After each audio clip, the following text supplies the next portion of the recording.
ಜೊತೆಯಲಿ ದಿನವಿಡೀ ನೆನೆಯಲು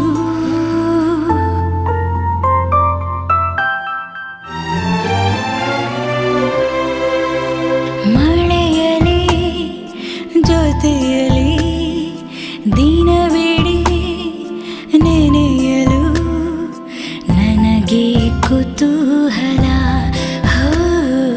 ತುಂಬ ಕುತೂಹಲ.